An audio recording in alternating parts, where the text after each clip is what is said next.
غسل کا طریقہ کیا ہے؟ کسی بھی غسل کے لیے الگ الگ طریقہ نہیں ہے، پہلے یہ ذہن میں رکھ لو، نہ عورت کا، نہ مرد کا، نہ جنابت کا، نہ حیض و نفاس کا، کسی بھی غسل کا الگ الگ طریقہ نہیں ہے، سب کا طریقہ ایک ہی ہے غسل کا۔ اب وہ طریقہ کیا ہے؟ دیکھیے، سب سے پہلے جب نہانے کے لیے جاتے تو یہ ہاتھوں کو اچھی طرح دھو لینا چاہیے۔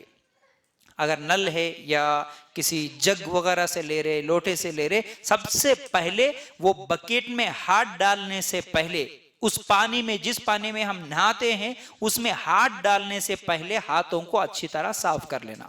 ایک اور حدیث میں یہاں تک آیا، رات کو بھی اگر کوئی سو گئے نا، تو مطلب رات کو جو سو جاتے، صبح غسل کرتے یا صبح اٹھتے دوسرے کام کرتے، تو کام کرنے سے پہلے، ہر کام کرنے سے پہلے اللہ کے رسول بولے کہ سب سے پہلے ہاتھوں کو دھو لو۔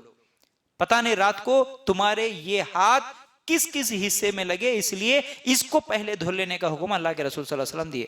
بہت سارے لوگ ہوتے دن میں 7 بجے 8 بجے 9 بجے تک سونے والے، صبح اگر کوئی گھر میں آیا، کوئی دوست آیا، کوئی کام سے آیا، بلایا تو ہوں چاہتے ہونتے ہوئے آتے ہوں، ہاتھاں پہنچ لے، آنکھیں پہنچ لیتے، السلام علیکم، وعلیکم السلام، بیٹھو، چلو ایسا چائے پیے، ایسا کھانا، یہ ایسا نہیں ہے۔ کسی سے ہاتھ بھی ملانا ہے، سب سے پہلے ہاتھوں کو دھو لینا۔ نیند سے جاگے سب سے پہلے، کام کرنے سے پہلے ہاتھوں کو دھو لینا۔ دیکھو اللہ کے رسول صلی اللہ علیہ وسلم ایسی پاکی، ایسی صاف ستھرا رہنے کا اللہ کے رسول صلی اللہ علیہ وسلم ہم کو طریقہ دے کے گئے، ٹھیک ہے نا۔ تو اب غسل کے لیے بھی گئے، سب سے پہلے ہاتھوں کو دھو لیے، ٹھیک ہے نا۔ اس کے بعد کیا کریں گے؟ جسم کا جس حصے پر گندگی لگی ہے اس حصے کو سب سے پہلے دھو لینا، چاہے پچھلا حصہ، اگلا حصہ، کہیں پر بھی ہم کو معلوم ہے کہ شاید یہاں پر گندگی ہے، اس حصے کو سب سے پہلے دھو لینا، صاف کر لیے۔ اس کے بعد کیا کرنا؟ وضو بنانا ہے، بسم اللہ بول کے وضو بنانا، جیسے عام طور پر ہم وضو بناتے ہیں اس طرح وضو بنا لینا۔ اچھا، ہر ایک کے لیے نیت ضروری ہے، بغیر نیت کی کوئی چیز نہیں ہوتی، یاد رکھو۔ وضو سے پہلے بھی نیت ہونا۔ نیت کیا؟ دل کا ارادہ ہے، ہاں میں ابھی وضو بنانے والا ہوں، دل میں نیت ہے کہ ہاں میں ابھی غسل کرنے جا رہا ہوں یا جا رہی ہوں، ٹھیک ہے۔ اس طرح نیت کر لیں گے، بسم اللہ بول کے وضو بنائیں گے۔ میں وضو کا طریقہ جو بتایا کیسے، سب سے پہلے ہاتھ دھوئیں گے یہاں تک، 1 مرتبہ بھی، 2 مرتبہ بھی، 3 مرتبہ بھی ہو سکتا، 3 سے زیادہ نہیں، ہاتھ یہاں تک دھوئیں گے۔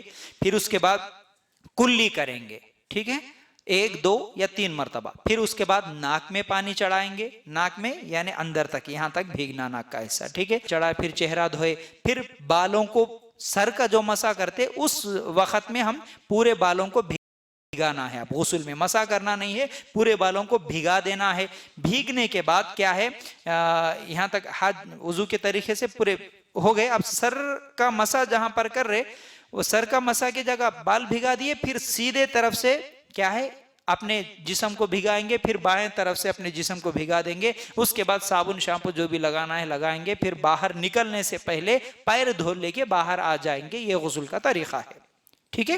اس کے لیے کیا ہے، اگر اسی یعنی غسل کے وضو سے ہی ہم کو نماز پڑھنا ہے، اگر الگ سے وضو بنانا نہیں ہے تو اس وقت کیا کریں گے، کیونکہ وضو ٹوٹ جاتا ہے شرمگاہ کو ہاتھ لگنے سے، اس لیے ہم کیا کریں گے، سب سے پہلے ہمارے ناف کے حصے سے لے کر گھٹنے کے حصے تک کو پہلے صاف کر لیں گے صابن وغیرہ لگا کے، پھر اس کے بعد وضو بنا کے غسل کریں گے، پیر دھو کے باہر نکلیں گے، تو انشاءاللہ اسی وضو سے ہم نماز پڑھ سکتے ہیں۔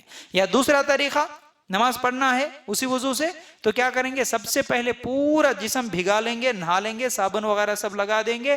اب پھر کچھ پانی جو باقی رکھ کر کیا ہے، ہم بسم اللہ بول کے ہم وضو بنا کے اب غسل کر لے کے باہر نکل جائیں گے۔ اب پھر دوبارہ صابن وغیرہ لگنے، جسم کی کسی حصے پر ہاتھ لگنے کا خطرہ نہیں رہتا۔ لیکن جب سے تم وضو بنا رہے، مطلب بسم اللہ بول کے وضو بنا رہے، وہاں سے لے کر تمہارا پورا جسم بھیگنا، یہ کنڈیشن ہے، کمپلسری ہے غسل میں، ٹھیک ہے نا۔